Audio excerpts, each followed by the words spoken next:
이렇게 건축비를 아껴가면서 사치스럽게 짓지 않는다는 거죠. 근데 사실요, 이 세상에서 가장 거대하고 견고한 신전을 우리 마음에 구축해 놓고 살아가고 있습니다.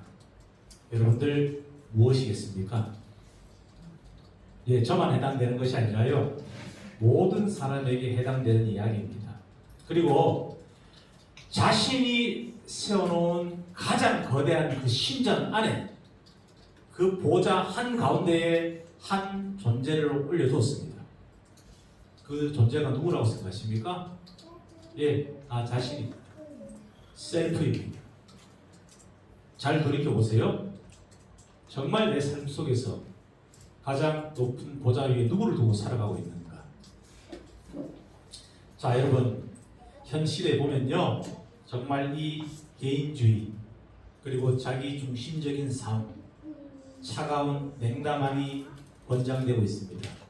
여러분, 이런 시대에 너무나 많은 사람들이 자기 스스로를 삶의 주인으로 모시면서 살아갑니다. 여러분, 가장 무서운 우상이 뭔지 아십니까? 자기 자신입니다. 돈이라고 생각하죠? 아닙니다. 여러분, 왜 돈이 우상이 되겠어요? 자기 자신한테 쓰려고 돈이 필요하잖아요. 결국은 자기 자신을 위한 겁니다. 자, 나의 기분, 나의 만족, 나의 자아실현이 최고의 가치가 됩니다. 세상에서 그렇게 가르칩니다. 예, 1등만 기억한다고 말입니다. 이 스펙 네가 쌓아서 성공해야 돼. 좋은데 장가가고 좋은 사람 만나서 시집가야 돼. 자, 결혼의 조건이 뭡니까? 예, 어떤 재력이나 학벌이나 이런 것들입니다. 그렇죠? 예. 그리고 또 특징이 있어요. 요즘 시대. 타인의 고통과 슬픔에는 철저히 무감각해진 채 살아가고 있습니다. 여러분, 유튜브 이거 잔인한 짤들이 많아요. 영상들 연출이 아니고 실제로 막 사람을 폭행하고 막 이런 짤들이 있어요. 그런 짤들을 중고등학생들이 만들어서 올립니다. 애들 패고 괴롭히고 막 담배불로 찢어요. 같은 여고생을. 그런 거를 올려가지고 낄낄낄거리면서 웃습니다. 살려줘요 고통스럽게 하고. 그 아이가 자살하면 아이고 뭐 바보처럼 저리 굴다가 죽어버렸네. 여러분, 이 무서운 시대 아닙니까? 무서운 시대 아닙니까? 자기 자녀를, 친모가 자녀를 사야 합니다. 6개월, 7개월 된 아기들 냉동실에 얼려놔요. 너무 말도 안 되죠. 이게 뭐 어떻게, 짐승들도 그러진 않습니다. 부모와 자식 간에 대화가 없죠, 요즘. 사실 냉담하죠. 부부 간에 안 그렇습니까? 서로 따뜻하게 쳐다보고 위해줍니까? 자기 할 일만 하면서 밥 먹고 돌아서 앉아서 TV 보고 그렇지 않습니까? 냉담하죠. 여러분, 이것이 지금 너무나 당연하고 가치화되는 그런 시대입니다. 그런데 여러분, 우리는 공감하지 못합니다. 자, 예수님의 성품 중에 여러 가지 정말 특성들이 있죠. 그 중에 한 가지 정말 중요한 성품의 특성이 있어요. 공감입니다. 예수님 공감하러 오셨습니다. 우리하고 함께하러 이 땅에 오신 거죠. 물론 구원도 하시고 신학적으로 거창한 막 이렇게 붙이면 구원 사역에 대한, 인류의 사역에 대한 멋있죠. 근데 여러분, 그 이전에 아주 작은, 우리가 생각하지 못하는 게 있어요. 공감하는 겁니다. 아픈 사람들하고 같이 울어줍니다. 배고픈 사람 심정 아닌가 먹입니다. 아픈 자들 너무 불쌍해서 울면서 손을 얹고 기도해서 고쳐주십니다. 여러분, 손을 얹고 기도할 때 그 사람에 대한 불쌍한 마음이 없이 기도하면 그 병 낫겠습니까? 하나님 기도 왜 들어주시겠어요? 안수를 하고 기도하는 그 자의 마음이 예수님의 성품이 있어야 한다는 겁니다. 예수님의 마음으로 그 사람이 얼마나 고통스러운가, 얼마나 아픈가, 그것을 눈물 흘리면서 주님께 구할 때, 주님의 심정으로 구할 때 기도가 효력이 있는 거 아니겠습니까? 저는 그렇게 생각합니다. 자신의 능력을 과시하고자 항상 아줌마 같은 이상한 주문 외우면서 손 얹고, 내가 손 얹으면 어떤 사람들이, 죽은 사람들이 살아난다고 말하는 가짜 목사들이 많습니다. 저는 그 목사를 실제로 봤습니다. 그 목사가 그 아픈 사람의 마음에 공감하는 것을 본 적이 없습니다. 여러분, 예수님께서는요, 우리의 마음을 아시고 우리의 눈물에 공감하시는 분입니다. 현실에 그것이 사라진다는 것이죠. 여러분, 이 모습이, 이 시대의 모습이 성경에서 뭐라고 말하는 줄 아십니까? 참담한 영적 비극이라고 지적합니다. 디모데후서 3장 2에서 4절 말씀. 여기서 바울은요 이렇게 이야기합니다. 사람들은 자기를 사랑하며 돈을 사랑하며 뽐내며 교만하며 하나님을 모독하며 부모에게 순종하지 아니하며 감사할 줄 모르며 불경스러우며 부정하며 원한을 풀지 아니하며 비방하며 절제가 없으며 난폭하며 선을 좋아하지 아니하며 배신하며 무모하며 자만하며 하나님보다 쾌락을 더 사랑하며라고 말씀하며 이렇게 기록되어 있습니다. 여러분 아닌 것 같아요? 아닌 것 같습니까? 나는 범죄에 저질러서 교도소 안 갔으니까 뭐 나는 특별히 남들한테 피해 안 주고 사니까 아닌 것 같습니까? 잘 한번 돌이켜보십시오. 여러분 결국 이 자기 중심에서 비롯되는 것입니다. 여기서 지금 본문에서 말하는 돈 사랑하는 거, 뽐내는 거, 교만하는 거 보십시오. 교만이 우상이 아니고요. 뽐내는 게 우상 아니고 돈이 우상 아닙니다. 자기 자신이 우상이니까 이런 행동하는 겁니다. 자기 자신을 위해서 돈을 막 거머쥐고요. 그죠? 자기 자신 잘나 보이려고 뽐내는 거고요. 자기가 똑똑하다 생각하니까 남들한테 자존심 상하기 싫으니까 교만한 겁니다. 내가 우선이니까 부모 말 안 듣는 겁니다. 부모가 베푸는 사랑, 교회에서 받는 사랑, 하나님께 받는 이 모든 은혜들 감사할 줄 모릅니다. 왜요? 내 마음이 밑떨어져 있거든요. 부정합니다. 한 번도 원한 품면 안 풀어요. 곱씹고서 복수할 생각합니다. 끝까지 비방합니다. 뒤에 가서 수근수근 사탄 마귀들이 하는 것이죠. 디아볼로스 사탄, 수근수근 되는 자, 비방하는 자입니다. 이간질하는 자입니다. 원어적 의미로 해석하면 그런 짓을 하고 삽니다. 절제하지 않습니다. 난폭합니다. 폭행을 행합니다. 왜요? 내 기분이 중요하거든요. 내가 중요하거든요. 내가 최고입니다. 그냥 부인도 필요 없습니다. 화나면 부인한테 욕설하고 팹니다. 자녀들도 그렇습니다. 자기 기분 조금 나쁘면 어머니 아버지한테 묻지 않습니다. 말하지 않습니다. 자기 방에 들어서 자기 할 일 그냥 핸드폰만 보고 있어요. 엄마가 물어, 아 왜? 밥 먹으라고 불렀어. 아 내가 알아서 먹을게. 이제 밥 한 끼 차리는데 부모님들 얼마나 수고하는지 아십니까? 다 돌이켜봐야 한다는 겁니다. 말세에 나타날 영적 타락의 첫 번째 증상으로 자기를 사랑함을 성경에서 짚어내고 있습니다.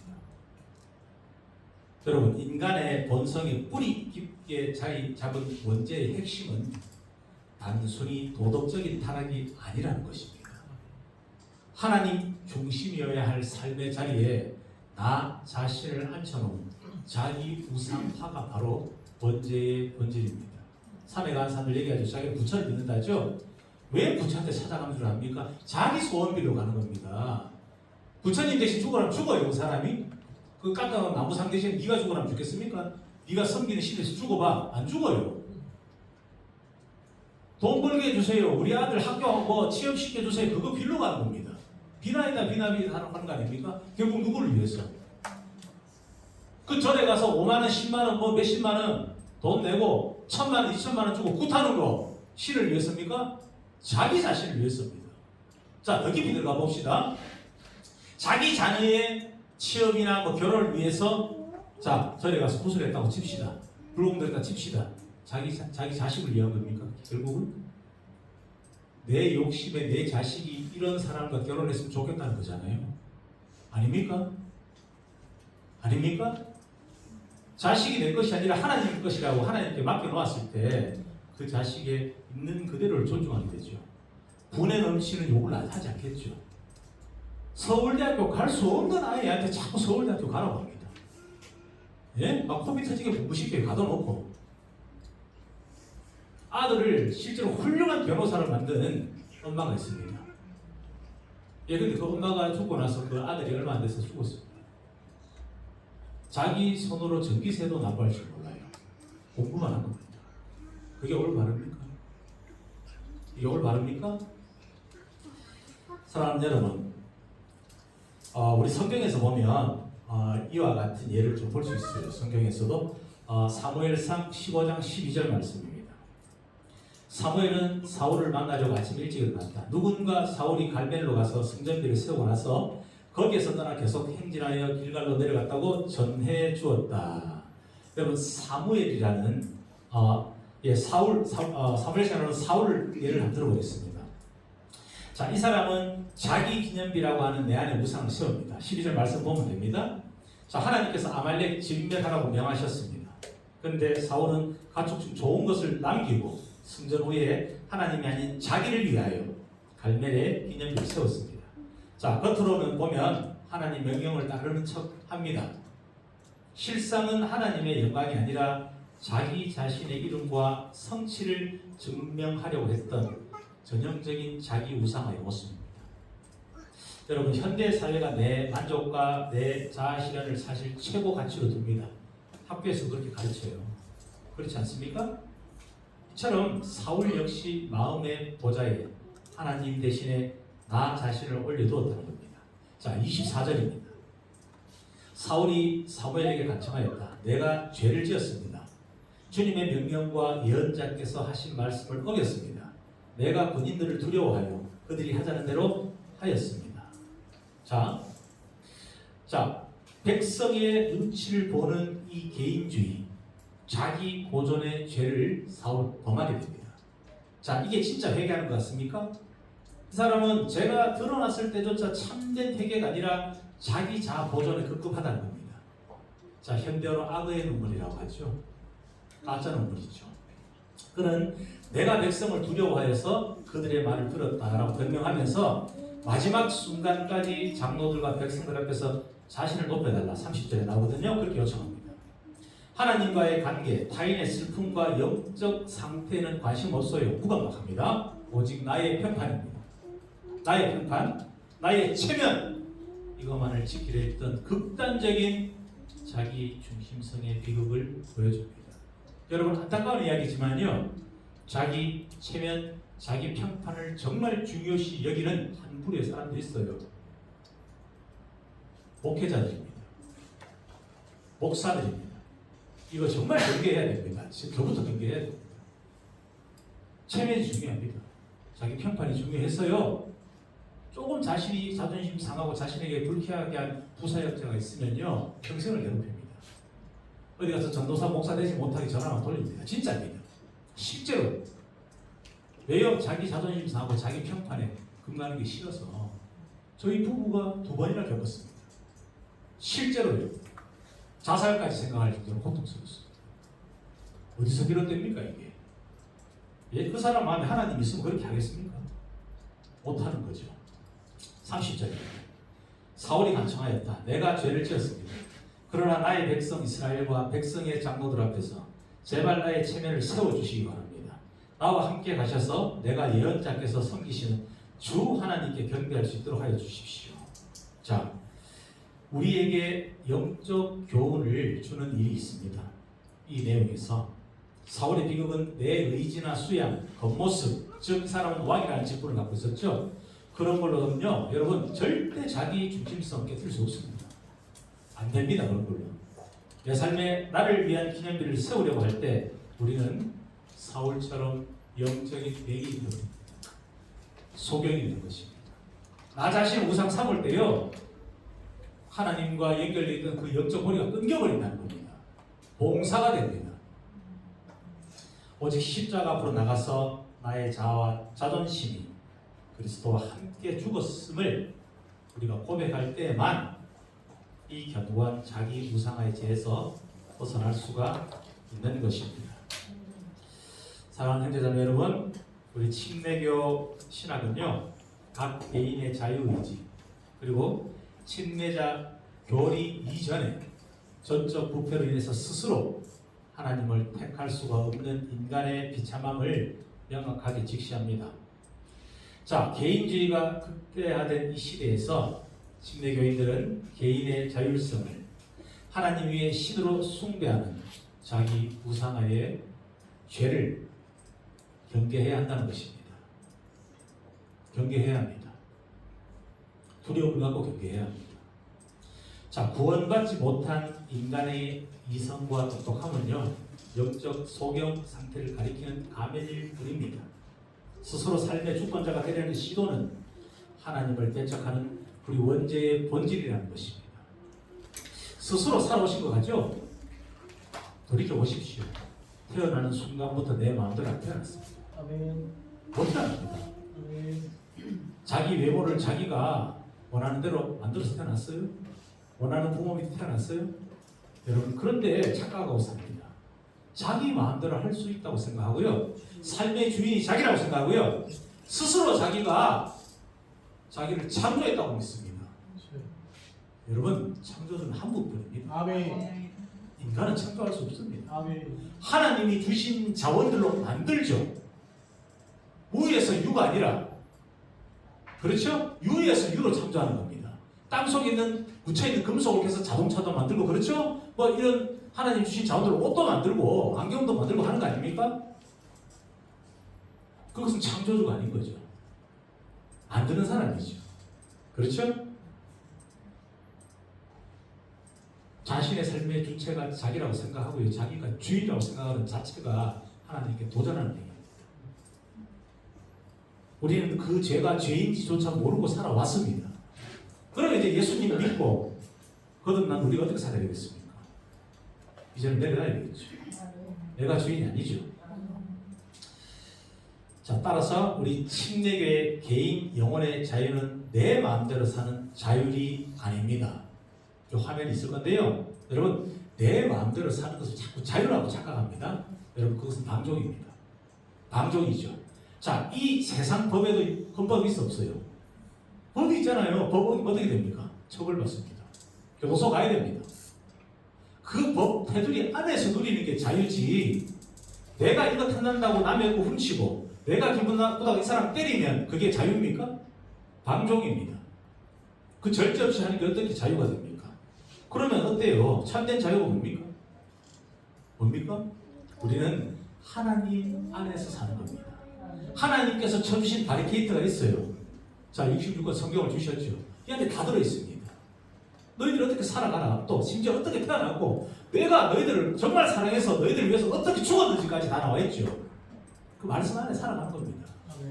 그 안에서 누리는 것이 자유죠. 거기서 벗어나는 것이 어떻게 자유입니까? 내 마음대로 하는 거죠. 방종 아닙니까? 하나님께서 자유의지 주셨고 누리라고 했으니까 내 마음대로 살자. 그건 자유가 아니죠. 여러분, 내 마음대로 사는 자유이 아닙니다. 침례 교인들은요, 하나님 앞에서 오직 개인으로서 책임있게 무릎을 꿇는 겸손에서 출발하는 것입니다. 영적 무지에 빠진 인간은 스스로 얼마나 비참한 상태에 있는지조차 깨닫지도 못합니다. 그러나 말씀의 빛 앞에서 비로소 자신이 하나님을 버리고 자아를 숭배했던 죄인임을 깨닫게 된다는 것입니다. 자, 이 견고한 자기중심성은 우리의 의지나 수약, 철학적인 지식으로는 절대로 깨뜨릴 수가 없는 것입니다. 나를 스스로 부수려는 노력조차도 도리어 내가 이렇게 경건하다라는 또 다른 자만과 자아도취로 이어지기 때문입니다. 이 말씀이 이해됩니까? 예, 결국은 자기 스스로 자기를 부수려는 노력도 자기 의지라는 겁니다. 우리는 하나님께 도움을 요청해야 되는 존재지요. 내가 어떻게 해볼 수 있겠습니까? 제 능력으로 제가 지금 여기에 있을 것 같아요? 불가능했습니다. 6년간 시간 동안 제가 목사가 되는 것은요, 세상 사람들의 논리와 계산으로 봐도 불가능한 일입니다. 불가능한 일입니다. 하나님께 도움을 요청했기 때문에 제가 이 자리에 있는 것입니다. 그분의 능력으로 온 것입니다. 아멘. 그분의 능력으로 지금 말씀을 전하는 겁니다. 내 안에 자아라는 우상을 부술 수 있는 유일한 길은 오직 하나밖에 없습니다. 하나님의 거룩한 사랑과 십자가 사건을 내가 대면하는 것입니다. 대면하는 것입니다. 자, 2000년 전에 골고다 언덕에서 일어난 그 십자가 사건이 단순히 역사적인 어떤 사실이나 타인의 이야기로 머물러서는 안 된다라는 이야기입니다. 나를 사랑하셔서 나를 위하여 자기 몸을 내어주신 하나님의 아들이라는 고백처럼 그 십자가가 온전히 나의 사건으로 뭐라고요? 나의 사건으로 받아들여질 때 비로소 우리 삶의 영적인 지각 변동이 일어난다는 것입니다. 죄인인 나를 살리시려고 당신의 전부를 내어주신 그 희생, 그 사랑을 깊이 경험할 때입니다. 책으로 읽을 때가 아닙니다. 내가 경험할 때 그때야 비로소 우리 주님의 이타적인 성품, 희생이 깊은 공감이 일어난다는 것입니다. 여러분, 공감이 없이 어떻게 타인을 사랑할 수 있겠습니까? 그렇지 않습니까? 부부간에 서로의 심정을 조금만 공감해 준다면 부부관계가 변화됩니다. 너랑 나랑 다른데 서로 네가 맞춰야지. 네가 조금 더 이해해줘야지. 나는 원래 이렇게 네 마음 잘 몰라주는데 뭘 자꾸 강요하지. 이런 식으로 접근하면요 평생 싸웁니다. 그리고 이제 냉담해지죠. 자기 할 일만 하게 되겠죠. 경험해보셨을 겁니다. 자녀들도 마찬가지죠. 자녀들도 마찬가지 아닙니까? 부모 자식 관계도 내가 섬기던 자신이라는 우상이 얼마나 헛되고 비참한 것인지 십자가의 눈물 속에서 우리는 비로소 깨닫는 것이 필요하다는 것입니다. 십자가 눈물 안에서 깨달아야 됩니다. 주님께서 흘리셨을 눈물을 한번 기억해 보세요. 아 때문에 죽었다니까요. 여러분 2000년 전에 뭐 심심해서 돌아가신 게 아니라 지금 자기 중심적으로 살고 타인을 배척하고 냉담하게 살고 있는 여러분 한 사람 한 사람 때문에 죽으시고 눈물 흘리고 지금도 그렇게 계신다는 겁니다. 그거를 좀 기억해 보시라는 겁니다. 우리의 비참함을, 우리의 이 원죄를 공감하지 못하고 어떻게 십자가 질 수 있습니까? 여러분 잘 생각해 보십시오. 그냥 사명이니까 해야 될 일이니까 남을 위해서 죽을 수 있어요? 돈을 뭐 100억을 준들 그게 가능합니까? 안 되는 겁니다. 이타적인 마음과 희생의 그 마음은요, 그를 진짜 불쌍하게 여기기 때문에, 그를 보고 불쌍해서 눈물을 흘릴 수 있기 때문에 그게 가능한 겁니다. 여러분 그 주님의 눈물을 좀 꼭 기억하셨으면 좋겠습니다. 로마서 6장 4절은 이런 것을 아름답게 선언합니다. 그러므로 우리는 침례를 통하여 그의 죽으심과 연합함으로써 그와 함께 묻혔던 것입니다. 그것은 그리스도께서 아버지의 영광으로 말미암아 죽은 사람들 가운데서 살아나신 것과 같이 우리도 또한 새 생명 안에서 살아가기 위함입니다. 여러분 침례교에서 침례, 베프티즘은 잠기다라는 뜻입니다. 단순한 형식적인 의식이 아니라 자기중심적 자아의 완벽한 죽음과 그리스도 안에서의 재탄생을 선언하는 핵심적인 표징입니다. 자, 여러분 물속에 완전히 잠기는 것은요, 예수님도 그렇게 하셨습니다. 공생이 전에 가장 먼저 하신 것이 사역 됐어요. 침례식 먼저 하고, 성령님 임하죠. 베드로처럼 그죠? 그리고 하나님 음성이 들리죠. 그리고 공적인 사역을 시작하십니다. 자, 이 잠기는 것은요, 완전히 잠기는 것입니다. 자신의 우상을 십자가와 함께 매장하는 겁니다. 죽어버렸다는 것입니다. 그것을 의미하는 겁니다. 물 위로 올라오는 것은요, 우리 주님의 이타적 그 부활 생명으로 나도 같이 살아남을 뜻하는 것입니다. 전 존재가 변화된 것입니다. 나 중심에서 주님 중심으로, 타인 중심으로. 그렇죠? 완전히 바뀌는 거예요. 오직 예수 그리스도를 개인의 구주로 고백하는 자에게만 베푸는 신자의 침례, 빌리버스 베프티즘은요, 내복노가 아닌 오직 은혜에 대한 자발적인 응답이라는 것입니다. 이것이 타 교단의 유아 세례나 이런 것과 다른 점입니다. 우리 침례교는요, 신자의 침례를 해요. 자신의 의지로 신앙을 고백하고 거듭 났음을 공개적으로 선포하는 것입니다.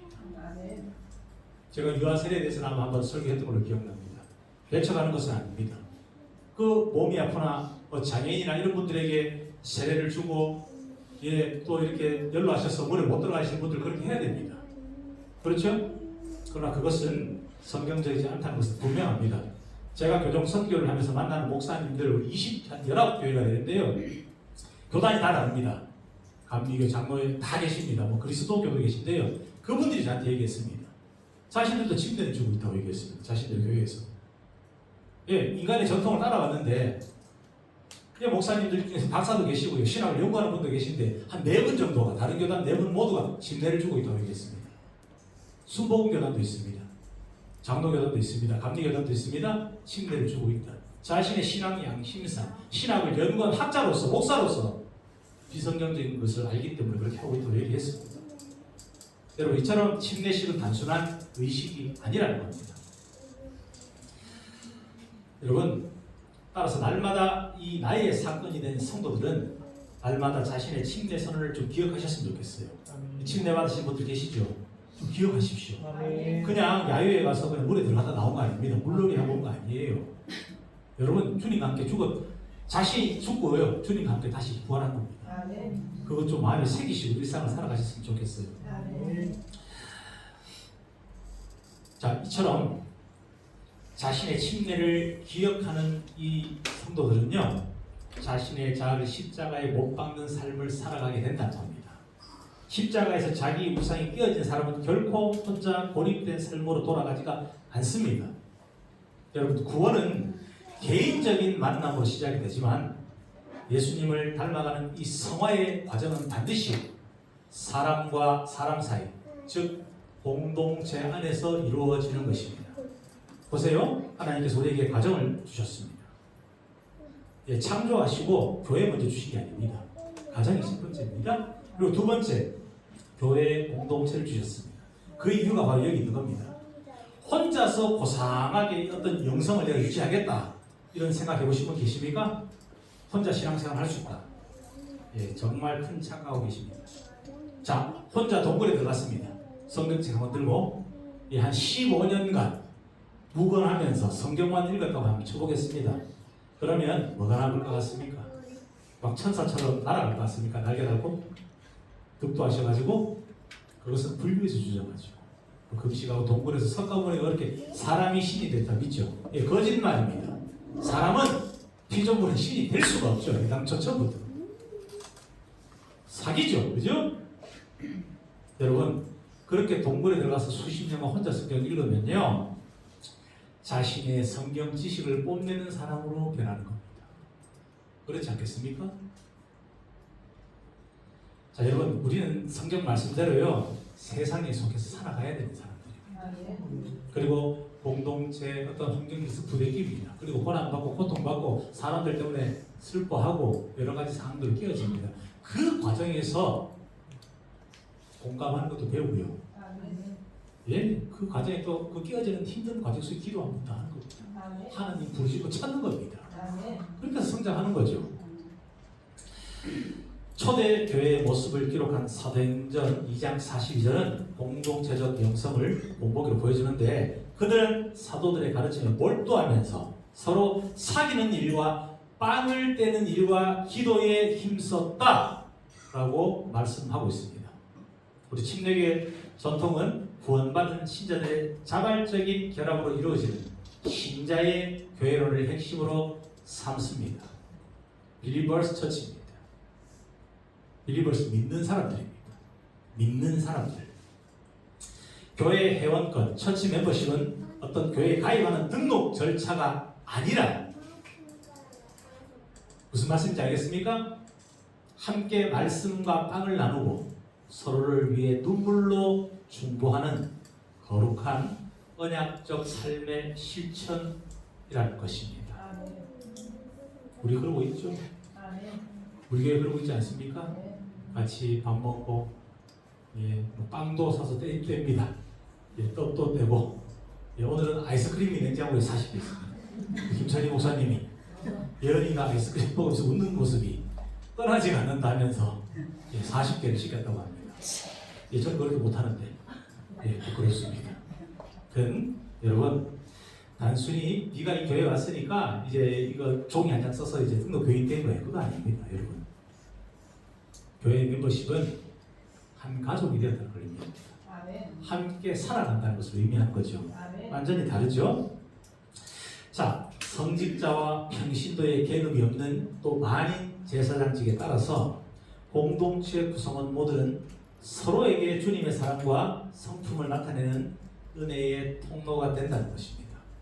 자, 우리는 1차적으로 어디입니까? 가정에서, 그리고 2차적으로 다음에 교회라는 은혜의 울타리 안에서 함께 부대에 뛰면서 살아가고 있습니다. 혼자 살고 계십니까? 여러분 감옥 안 가보셨죠? 감옥 가시면요 거기서 죄를 짓고 들어가서 그 안에서도 사고 치는 분들이 또 계십니다. 교도소 가면 그분들에게 가해지는 형벌이 가장 심한 형벌이 뭐라고 생각하십니까? 독박입니다. 혼자 이렇게 내버려둡니다. 외부 편지 가족의 면회 다 차단시키면 됩니다. 일정 기간 한 달, 두 달 이렇게 차단시키면 그게 제일 힘든 겁니다. 사람 혼자 있는 게. 우리 초등학교 때 사회 시간 때도 안 배웁니까? 인간은 사회적 동물이다. 그렇게 지어졌습니다. 공동체적인 존재로 지어졌기 때문에요. 혼자 며칠은 좋아요. 안 부대끼면 좋습니다. 뭔가 편안합니다. 근데 한 일주일 지나가 보세요. 우울증입니다. 이 사람이. 극심한 정서적인 어떤 그 풍력이 가해집니다. 여러분, 우리는 공동체 안에서 살아가는 존재라는 것입니다. 그걸 기억하셔야 돼요. 공동체에서 뭘 합니까? 우리가 말씀 함께 나누고요. 찬송도 함께 하고, 함께 기도드리고, 예배도 지금 이렇게 함께 드립니다. 이 삶을 통해서 우리가 배우는 겁니다.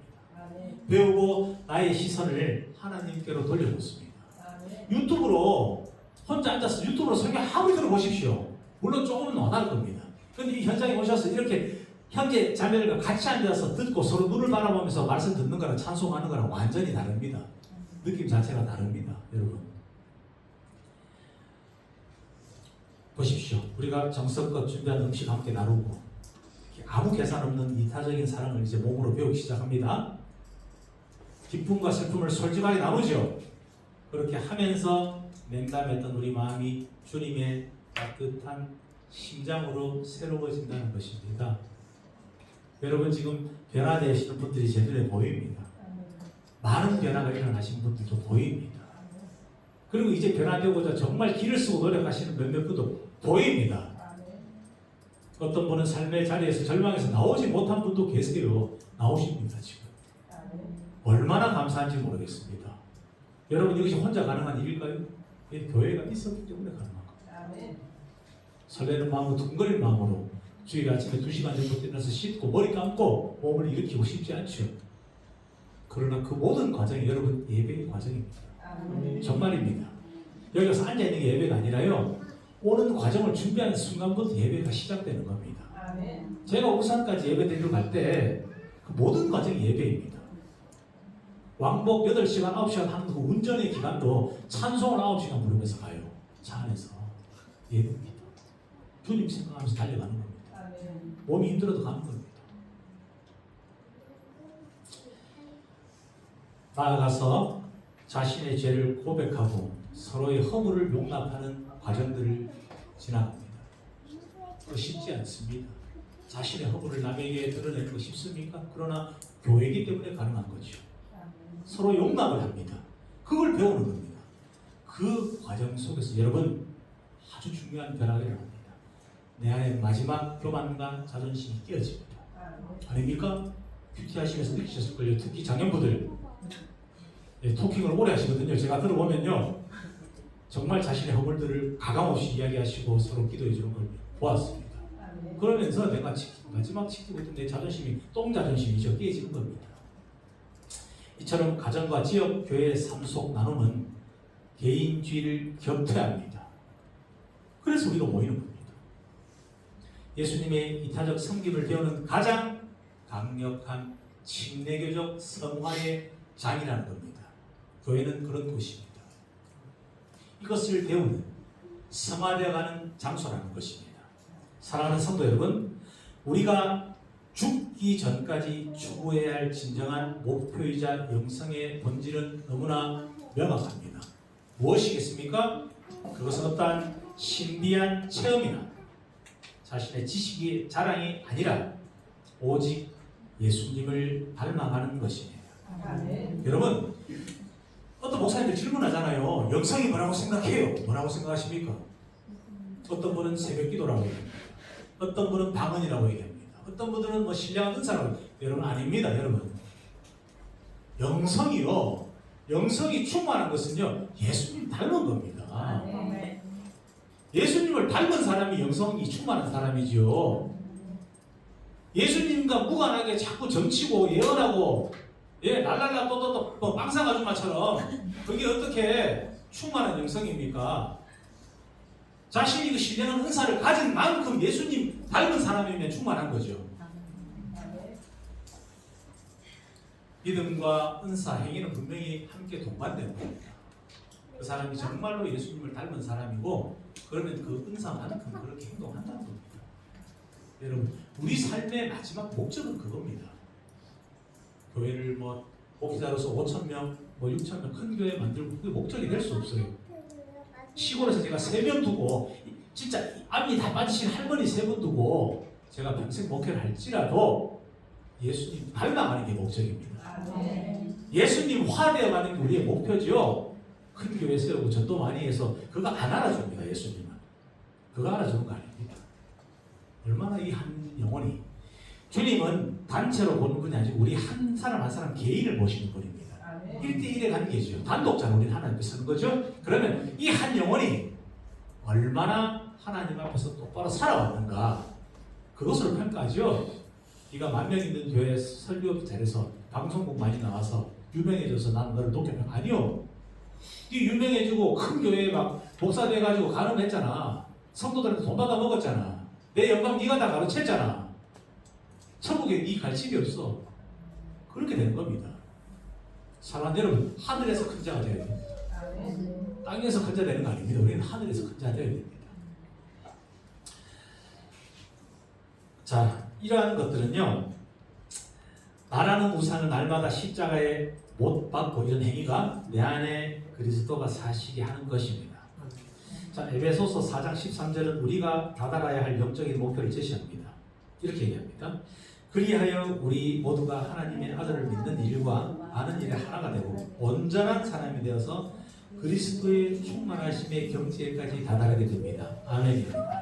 자, 침례교가 말하는 참된 영성은 제도나 외형적인 전통이 있는 것이 아닙니다. 성령의 지심을 받은 개개인의 삶 속에 그리스도의 형상이 새겨지는 장성한 분량의 성숙에 있다는 것입니다. 여러분, 인간의 전통이 필요합니다. 형식이 필요합니다. 그런데 그것이 본질보다 우선되면 되겠습니까?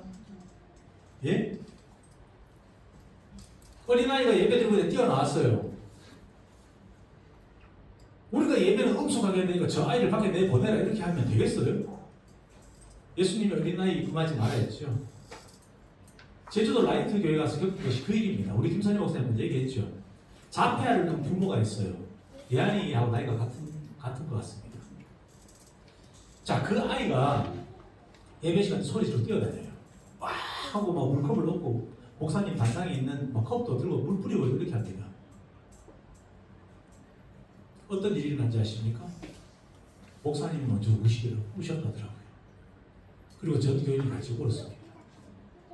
누구 저기 김 집사 자식이 아니라 전 교인이 자기 자식으로 생각합니다. 그렇게 서로 같이 울면서 말씀을 전하고 설교를 했대요. 그런데 제가 경험한 중에 반대 일도 있었습니다. 어떤 큰 교회였습니다.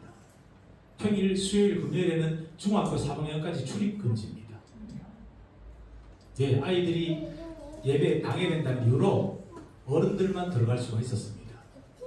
그래서 예안이는 데리고 가지 못해서 그때 이제 우리 김 목사님 병원에 입원해 있고 저 혼자 예림이 예안이를 데리고 그냥 이제 집 앞에 가까운 교회 이렇게 다닐 텐데 아주 큰 교회입니다.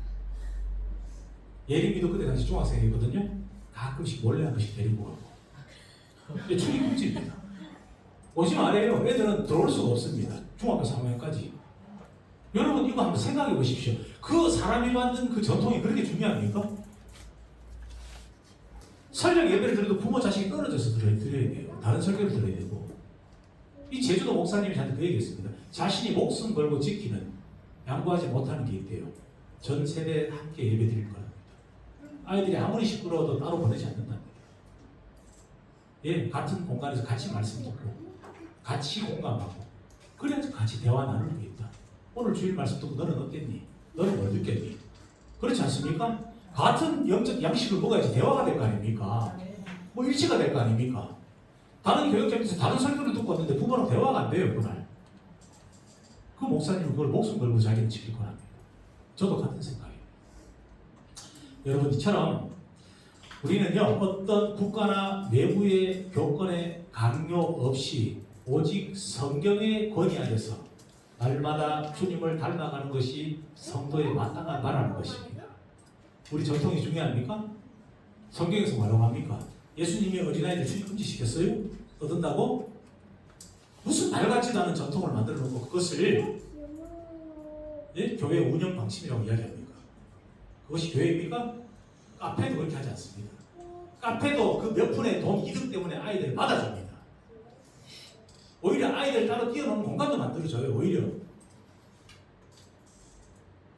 여러분, 평생에 걸친 이 성화의 과정은 나 한 사람의 영적 만족이 아니라 교회와 이웃을 향한 이타적인 희생과 용납의 열매로 증명이 된 것입니다.